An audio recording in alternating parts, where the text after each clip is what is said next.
Hi viewers, welcome to our channel.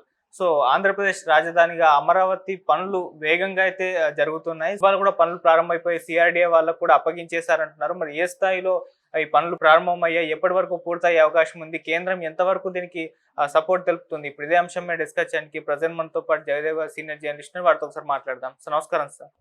Sir 10 ఏళ్లుగా మరి ఆంధ్రప్రదేశ్ కు రాజధాని లేకపోవడం మనం చూస్తాం సార్. ఇప్పుడు అమరావతిని రాజధానిగా చేస్తామన్నారు, అందుకు కేంద్రం ఆమోదం తెలిపింది, దానికి ఫండ్స్ కూడా అరేంజ్ చేసేసింది. సో ఇప్పుడు పనులు అంతా కూడా వేగంగా జరుగుతున్నాయి, సిఆర్డీఏ వాళ్ళకు కూడా అప్పగించేశారని చెప్తున్నారు. మరి ఏ స్థాయిలో ఈ పనులు జరుగుతున్నాయి, మరి ఎప్పటి వరకు పూర్తయ్యే అవకాశాలు ఉన్నాయి, ఏం చెప్తారు సార్ అమరావతి గురించి?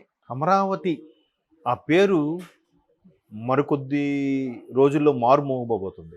ఎందుకంటే ఒకసారి ఎవరో ఒక పెద్ద ఆయన అక్కడ ఒక ఆర్టికల్ కూడా రాశాడు. ఈవెన్ బ్రహ్మంగారి కాలజ్ఞానంలో కూడా రాబోయే రోజుల్లో ఆంధ్రుల రాజధాని అమరావతి అని కూడా ఆయన రాశారని, అలా కాకపోయినా మన శాతకర్ణి, గౌతమీపుత్ర శాతకర్ణి కూడా అమరావతిని రాజధానిగా చేసుకొని ఏలిన ఘటనలు ఉన్నాయి. ఇక్కడ నుంచి ఉజ్జయిని వరకు కూడా శాతకర్ణి పరిపాలించారు అన్నట్టు కూడా దానికి సంబంధించి కొన్ని నమూనాలు కూడా దొరికాయంట. సో అమరావతి అనేది పురాణాల్లో కానీ, పురాణాల వరకు కాదు, పూర్వం రోజుల్లో అంటే కొన్ని దశాబ్దాలు కాదు, శతాబ్దాల కిందట, కొన్ని వందల సంవత్సరాల కిందట అది ఉండేది. సో ఆ ప్రభావం ఏదైతే ఉంటుందో, స్థల ప్రభావం అంటారు చూసా, అది ఉందేమో.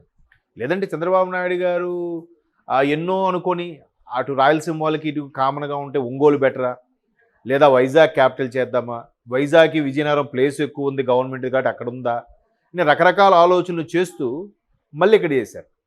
విజయనగరం వైజాగ్ చేయడం వల్ల ఏమంటే, Vizag already established city, already developed city.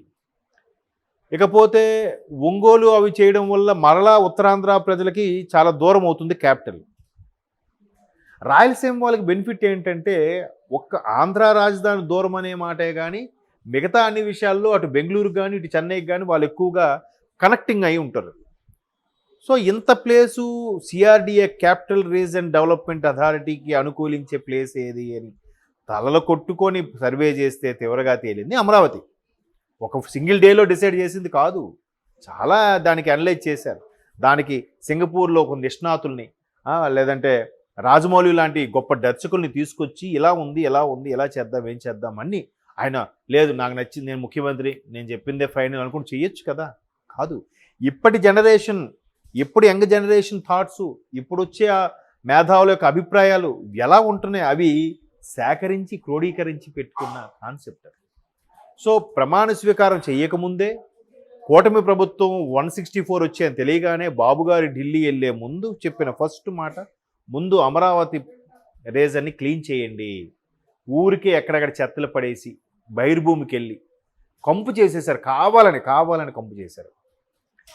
ఆ పర్టికులర్ ఆయన ఉండే ఏరియా ఇంటికి వెళ్ళడానికి వే కోసం ఆ రోడ్డు ఆపేసి ఇన్ని చేస్తే గవర్నమెంట్ వచ్చి మరుక్షణం ఆయన ఇంటి మీదుగా రోడ్డు వేయించడం, తర్వాత అమరావతి క్లీనింగు, ఎక్కడెక్కడైతే ఎంప్లాయీస్ కోసం బ్లాకులుగా కట్టినవన్నీ కూడా సగం పనులు ఆగినవి స్లాబ్ అయిపోయిన తర్వాత ప్లాస్టింగ్ చేయాల్సినవి, వాళ్ళ క్వార్టర్స్, డిపార్ట్మెంటల్ స్టోర్స్, ఆ తర్వాత డిపార్ట్మెంట్ వైజ్గా ఉండే ఆఫీసులు అన్నీ కూడా మరలా పునరుద్ధరించి ఒక్కొక్కటిగా చేయాలని చెప్పడం, గవర్నమెంట్ వచ్చిన 5 నెలల్లోనే మరలా ఆ సిఆర్డీఏకి సంబంధించి ఒక కలెక్టర్ స్థాయి వ్యక్తిని నియమించడం, ఆయన ఆదేశానుసారం ఆయన ఫుల్ పవర్స్ అంట, ఈవెన్ చెక్స్ అయిన అథారిటీ కూడా ఇచ్చేసి, అంటే మరలా వాళ్ళు ఒక శాఖాపరమైన మంత్రి వరకు చెక్స్ అయిన అథారిటీ ఇవ్వడము, మళ్ళీ క్యాబినెట్ సమావేశం అవ్వడం, నిర్ణయం తీసుకోవడము, ఇది లేట్ అయిపోతుందని ఇమీడియట్గా చెక్ అథారిటీ సైన్ కూడా కలెక్టర్కి ఇచ్చేసి ఈ త్వరితగతిన పనులు పూర్తి చేయాలని చంద్రబాబు గారు యుద్ధ ప్రాతిపదికన నిర్ణయం తీసేసుకున్నారు. ఎందుకంటే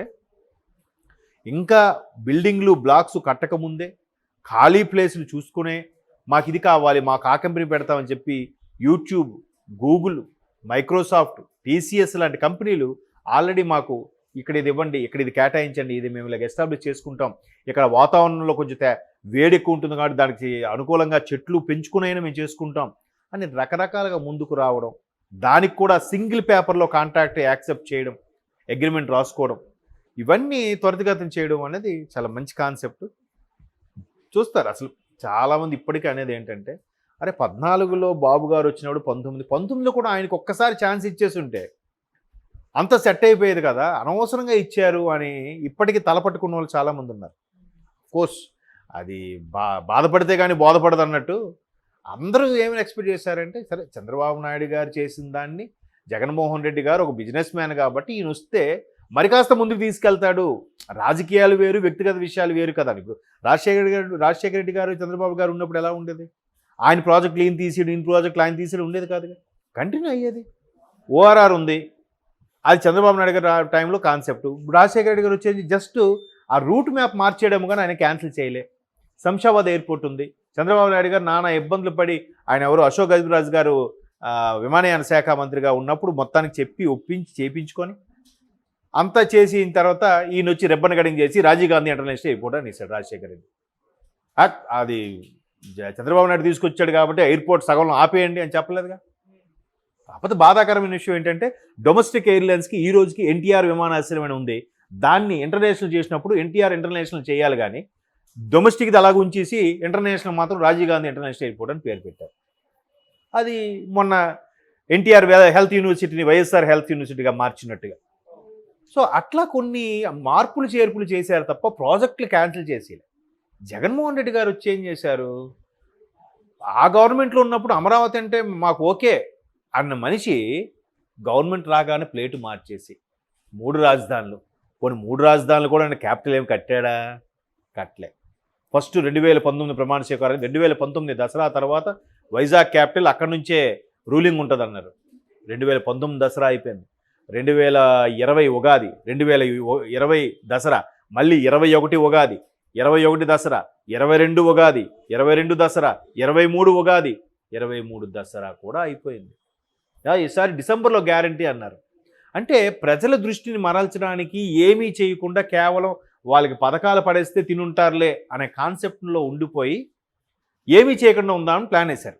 ఊరికే అటు కర్నూలు ఒకటి, విజయవాడ ఒకటి, వైజాగ్ ఒకటి అన్నారు, కానీ ఎక్కడైనా ఏమైనా చేశారు నిజంగా? పోని ఆయనకి అమరావతి అంటే ఇష్టం లేదు, మరి అదే అమరావతి రీజన్లో ఉన్న తాడేపల్లి ఎందుకు ఉంటాడు ఆయన తలుచుకుంటే 6 నెలల్లో వైజాగ్లో బిల్డింగ్ లేవదా?